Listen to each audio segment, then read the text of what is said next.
Okay. Hello, everyone. My name is Henry Haight. I'm an artist, and I'm currently in Los Angeles, California. I'm here to discuss the piece and this small little video on the creation of the work and all that it encompasses, in conjunction with the the You Equals You campaign, brought to you by the good people at Eyes Open UK, an HIV organization that combats and educates against the stigma of HIV and the taboos around the subject, as well as combating the misinformation that is so prevalent today, especially with ultra conservatives and the alt-right. It's important that people have access to this information. Not only that, but also support. And that is one thing that they do, especially within the region of Newcastle and the areas. And it can also filter out through those people throughout the entire UK and even globally. So one, I'd like to thank them for this opportunity, for giving me this. The piece that I'm about to talk about is called Monument One, and it's basically references several pieces of work, that of Salvator Mundi to Catholic religious art, as well as the pop art and different elements of street art, Expressionism, that I think are quite reflective in today's modern society. After all, we are all a melting pot of different backgrounds, journeys, stories to tell, and essentially the one through the HIV canon and how it's come about to this point needs to be told in a way that, unlike a quilt where we pay memorial to one particular person, this painting is to symbolize and the celebration of self, the self past, and the self coming forward. And in some ways, me painting this picture or this painting, kind of embarked on my own recollection of how I came to accept my own destiny with being HIV positive. A little background on me: I was diagnosed in 2001,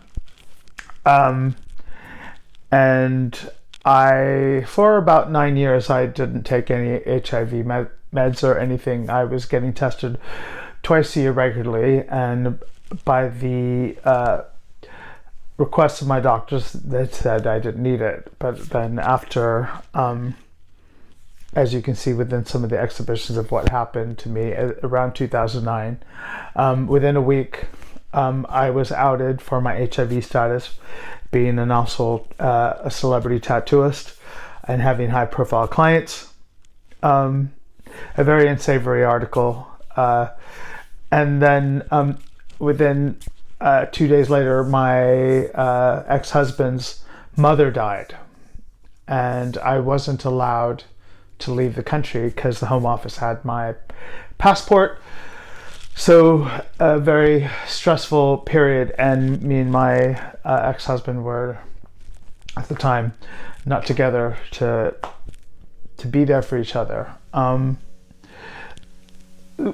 I think that this painting represents a lot of things, especially embarking on the protests of the early, within the UK, of how HIV patients and people with HIV and AIDS were treated by the general public.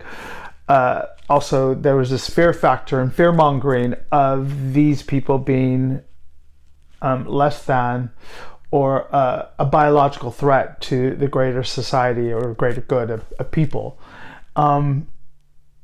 And with the U equals U, undetectable means untransmittable.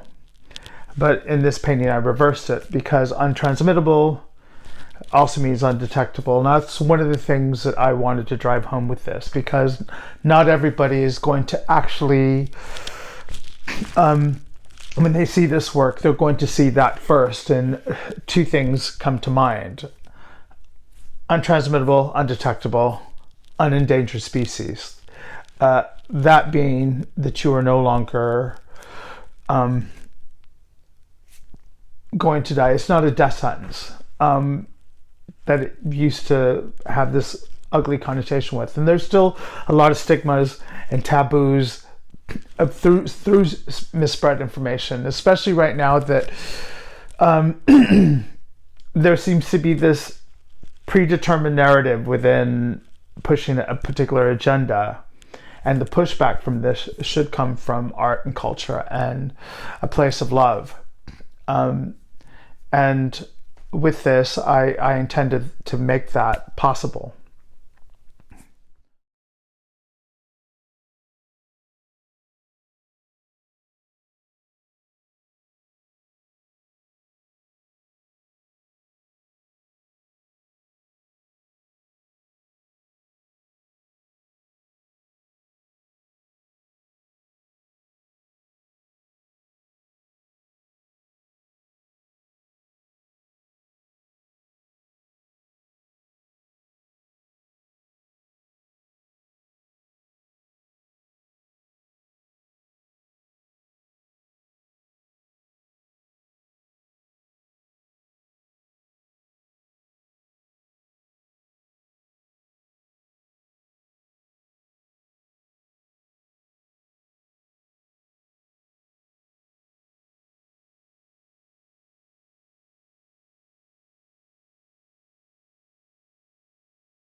One of the things that I think is imperative to notice is that the symbolism within this work,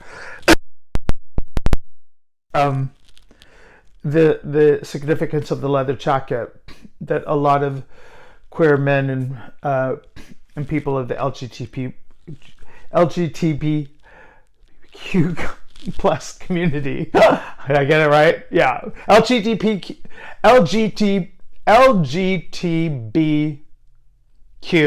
plus community. There we go. All right.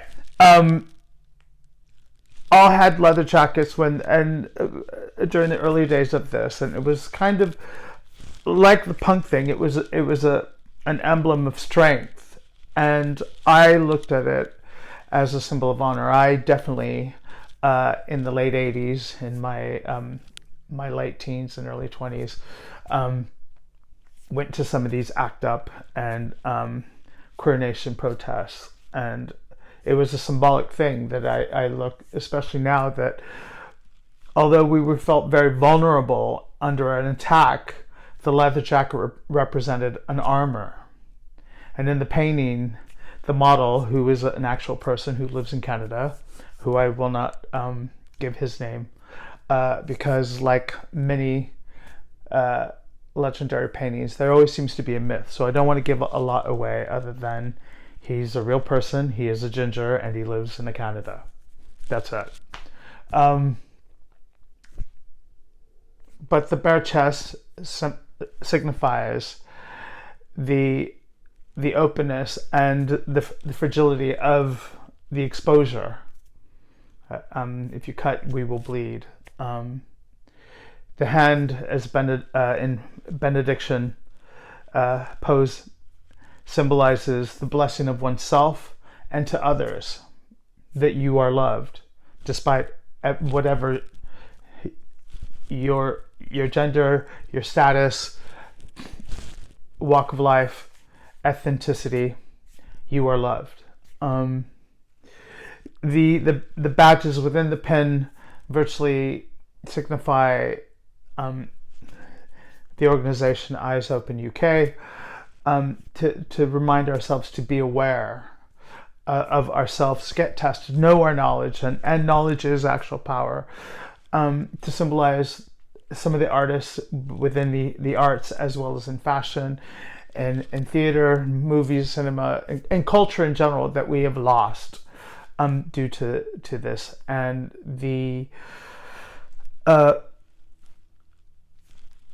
just the ignorance of others, and that these people had to suffer. Because if we look at the history and the revolutionary milestones that they've made in modern medicine, that people have the benefit now to actually protect themselves and virtually keep living.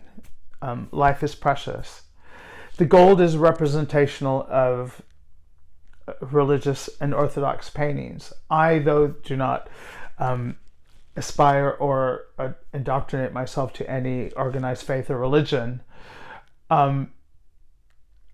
I think the religion that we should have is one of self, first and foremost.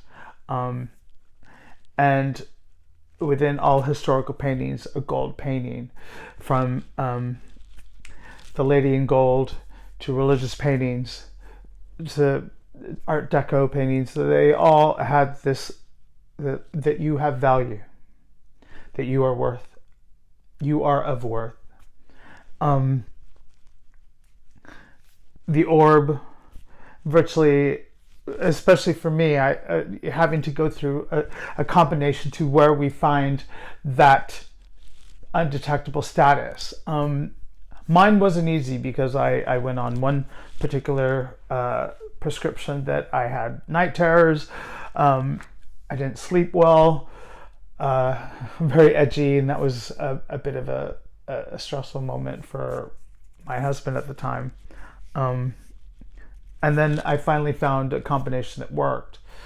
And the whole thing is that, there's no putting a genie in a bottle, back in a bottle, but we virtually have to deal with a combination of whatever works for us. Everyone is different. And that through that, you are no longer in danger. You're no longer in danger to yourself, to other people. But intentionally, I wanted it to be something that signified hope, that especially for those who didn't, it gave them hope in that time before medicine was. And because the history that this canon has had, and the heartache, I wanted to pay tribute to those who weren't as lucky, the friends, lovers, family members, brothers, sisters, the laughs, the voids that a quilt can't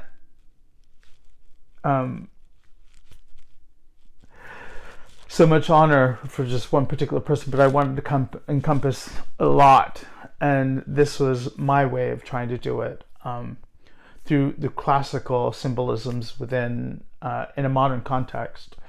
That was for me to try to convey, and I hope that the viewer finds this and reads it in these and finds a way to interpret all these and hopefully more.